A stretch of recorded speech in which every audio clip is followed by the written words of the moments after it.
I really do love covering Daniel Hannan. Probably someone who, over the years has done the most, what, damage, I would say. Certainly one of the people who is really most responsible for Brexit. Just a quick TDLR if you don't know who Daniel Hannan is. Daniel Hannan has been a committed Europhile, Eurosceptic, whatever you want to call him, Brexiteer for years. This is one of like the OG Brexiteers. This goes all the way back to when, you know, um, oh, how can we say this without breaking TOS so early on in this video? When John Major was fighting, should we say, a particular group of people trying to sort of fight the Maastricht Treaty. If you know what you're talking about, then you know what John Major called those people. Like I say, I can't use that word so early in a video, but about them. He's one of those OG people indeed. Probably even going back to Thatcher's Bruges speech that really sort of started the Eurosceptic movement, if you want to go back to the Paleolithic times of Euroscepticism in the UK. But ultimately, of course, Daniel Hannan, obviously known as the guy who, when challenged on saying that, a vote for leave was a vote to leave the single market, turned around and said, no one's talking about leaving the single market. Only a fool would leave the single market and customs union. To which, bear in mind, Daniel Hannan has changed his mind several times over the years on that subject. I'll leave my audience to decide how much of a fool Daniel Hannan really is. But today we are talking about Daniel Hannan, an article he's written in Conservative Home, asking and telling the Conservatives, please stop telling the voters to stop the landslide because it's clearly not working. So let's get into this. But before we do that, please do remember to click on the like, the share button, the Buy Me Coffee link down below where you can, buy me coffee, the YouTube thank you button, and of course, the Pony Club down below as well. So, as always, thank you very much to all those people who do help and support the channel that way.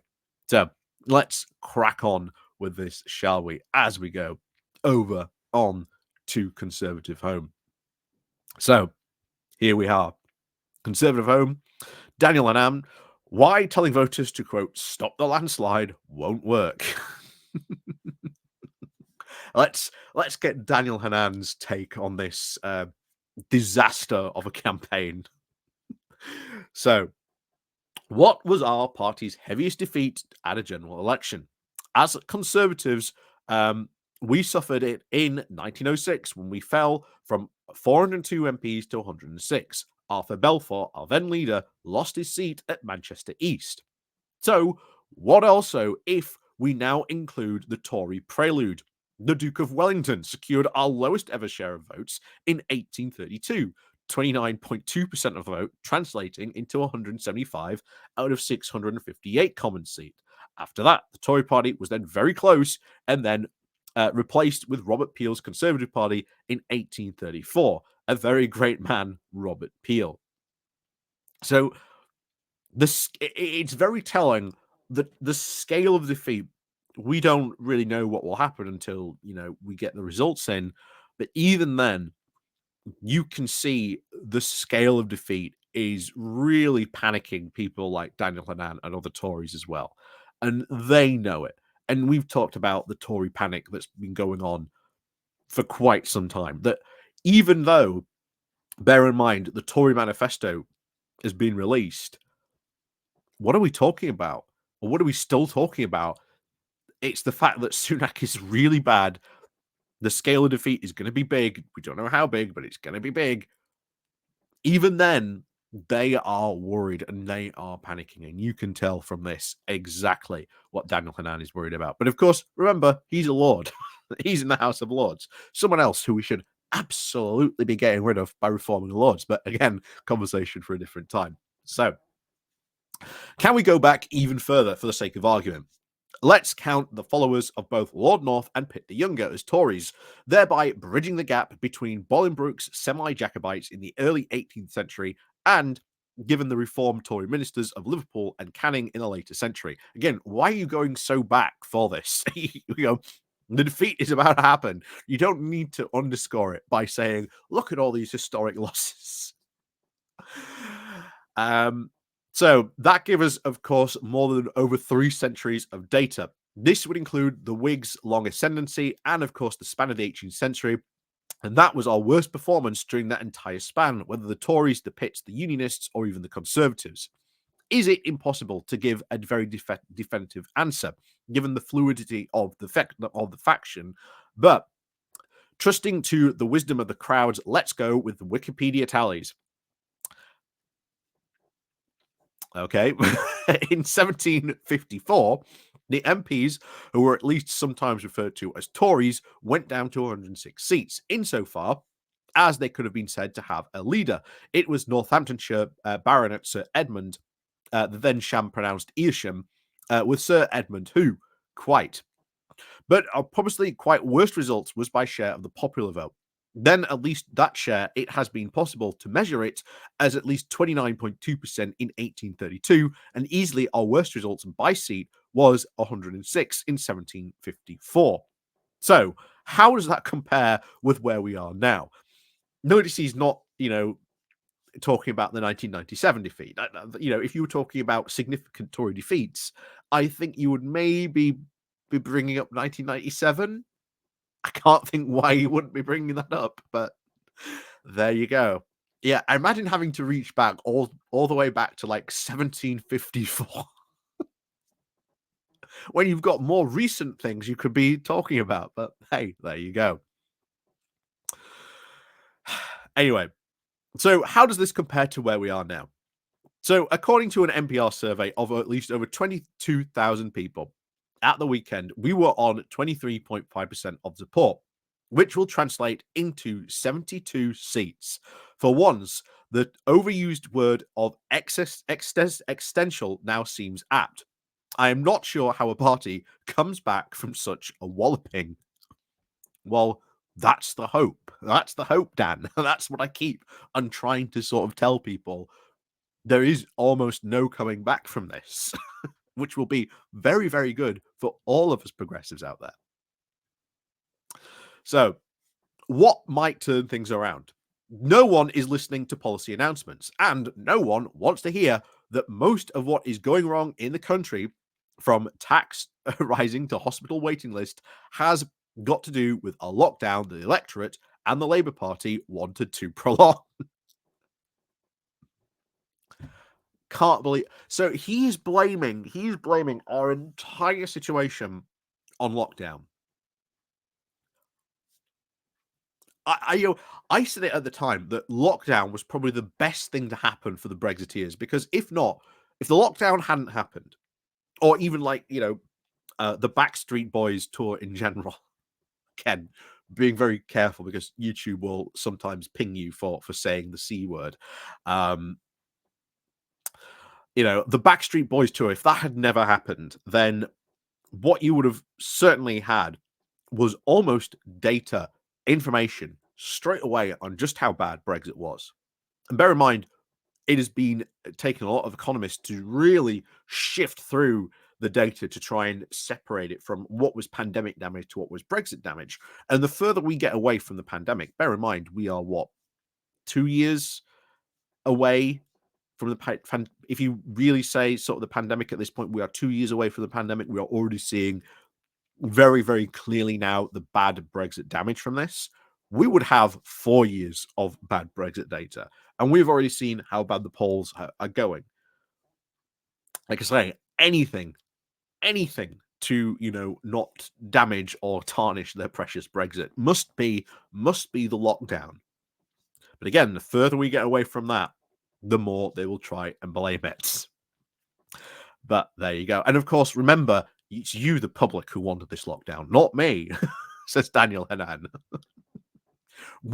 Again, it boggles the mind what they thought would have happened if we hadn't locked down. Ultimately, I think they'll mention Sweden, but as we've been over mentioning Sweden, because Sweden did eventually lock down, and the reasons why it took them so long to lock down was because of their social safety net. But again, even they had to lock down. But we've been over that plenty of times before. Anyway, so that leaves only a natural appeal for clemency. Voters are, of course, enjoined to vote for the Conservative Party to deprive Labour of its supermajority, the latest now Americanism imported into our political lexicon. The trouble is that to appeal to this assumes an interest in the mechanics of politics, but few people have. You, reader, are a politics nerd. Thank you very much. And of course, you too, watching this, politics nerds. You are on Conservative home. But in an electorate that were at least 78% of adults cannot even name their local MP, and 91% also do not know what a backbencher is, trying to explain why voting reform can only result in a bigger Labour majority is a hell of a struggle. And not even that, Dan. Imagine you were on the other side, like me, trying to say, hey, British people, you need to sort of pay a bit more attention to politics. Might make things better if you did just, pay just a little bit more attention. Would be very good. But no, I do agree with Daniel Hannan on those subjects. If you went out into, again, my town centre, most people will not know who Dan Jarvis is. I could even take him with me and say, do you know who this guy is? And I guarantee you, most people would not know who he was. So I do agree. It's a very bad state of affairs where we are that, and people cannot name their own local MP. I do agree with you on that. It's very, very bad. But back to this. I am, of course, with Winston Churchill on democracy. Yes, that infamous Winston Churchill vote. It is a very good way to avoid the catastrophic outcomes inherent in other systems. Of course, Daniel Hannan against PR very, very severely.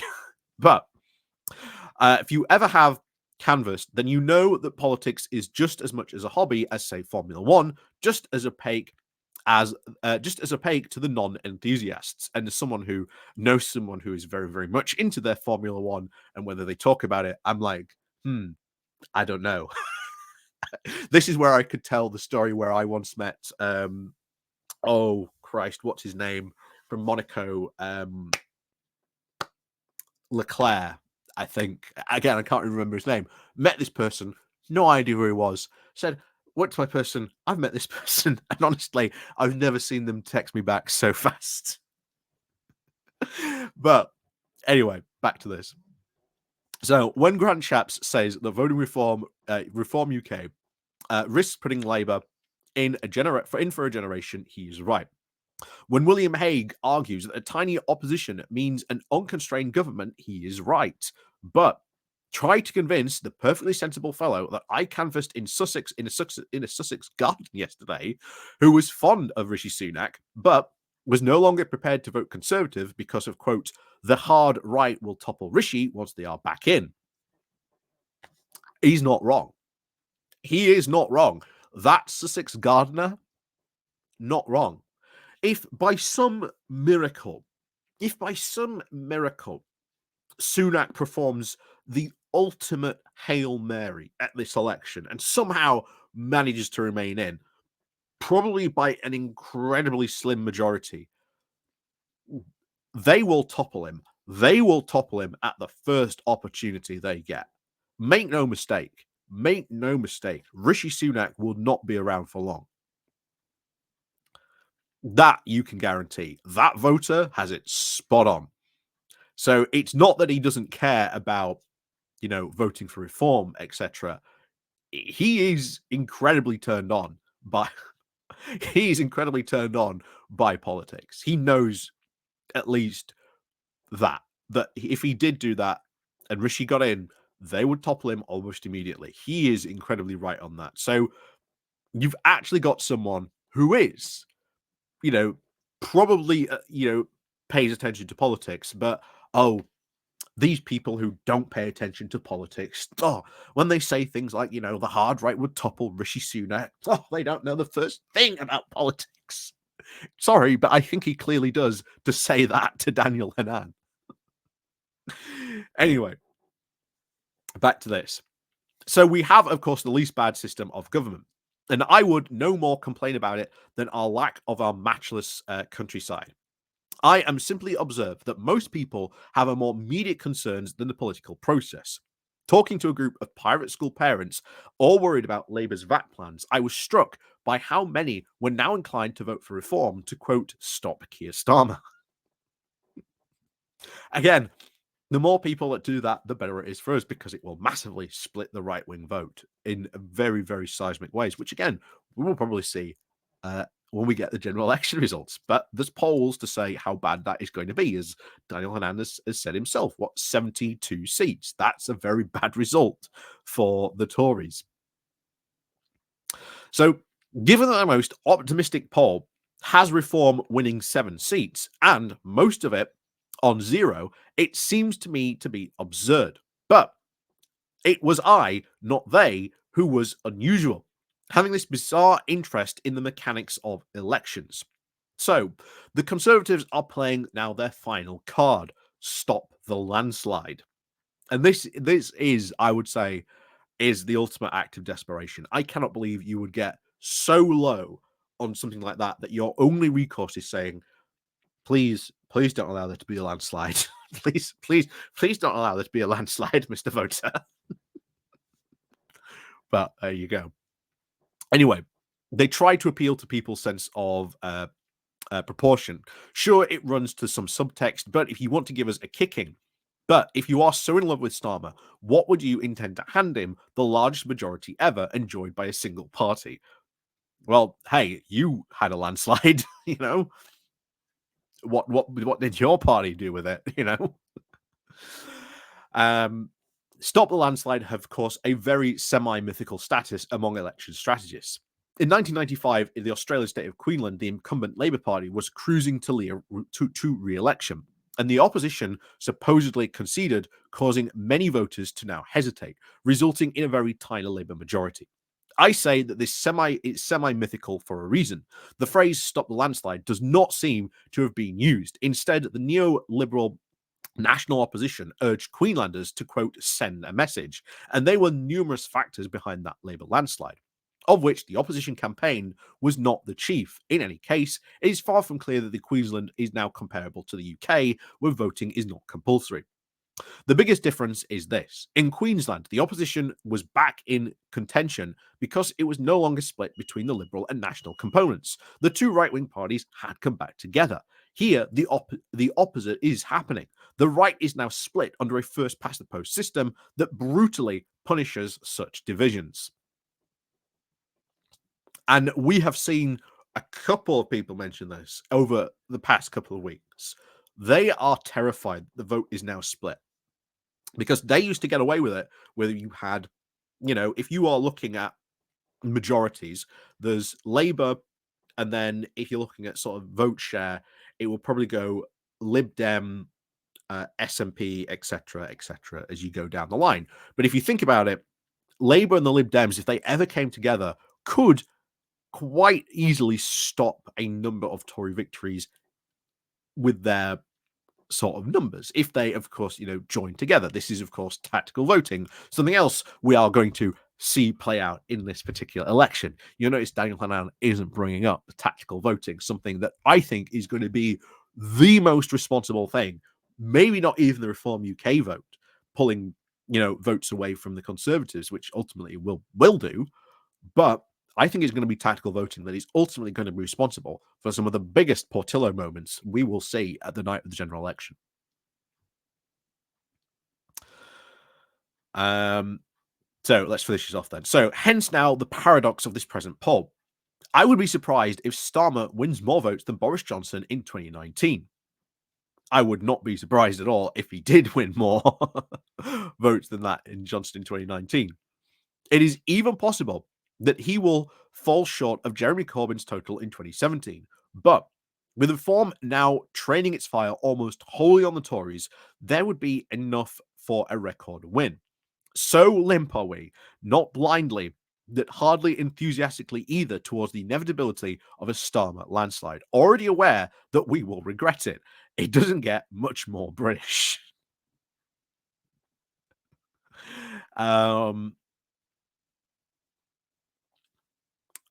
And then, usual conservative comments, some agreeing, some disagreeing with Daniel Hannan. There's nothing, unfortunately, really spicy this time to talk about this time around. But yeah, oh boy, we have seen this exact thing repeated for the past couple of weeks now, and they are worried. You can tell the sheer existential worry. And bear in mind, wind back the clock to 2019, where these types of people were talking about a decade of conservative rule. Like, I can guarantee you, Daniel Hannan will have written something about the decade of conservative rule that lies before us, how wonderful it is going to be. And yet here we are in 2024. So much for a decade of conservative rule, right?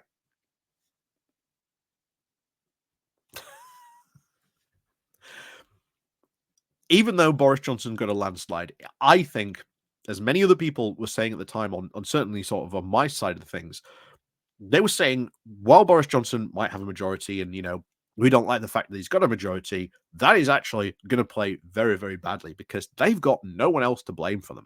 They can't blame Remainers for Brexit. They can't blame anyone else for stopping them. They've got such an overwhelming majority. They can do pretty much anything they want. But what has been the biggest thing to stop all the Tories doing what they want hasn't been, it hasn't been the Labour Party, it hasn't been the Lib Dems or any other of the parties. It's been the Conservative Party themselves, because they have become so split, so factional, so infighting. And that is what people have seen. A party that is so divided that if they were to win power, as that guy pointed out there, the second that they got back in, the right will topple Rishi Sunak and he will be gone.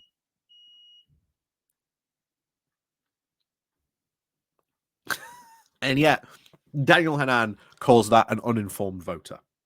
I would say Daniel Hannan has vastly not only underestimated the voting public out there in the UK, but if anything, I think he owes that guy in Sussex an apology. But anyway, as always, let me know what you think down below about all this. I think tactical voting easily going to be the biggest, shall we say, conservative head taker on the night of the general election. But like I say, we'll see what happens when we get all those results. But as always, thank you very much for watching. And of course, as always, you can click the like and the share button on your way out.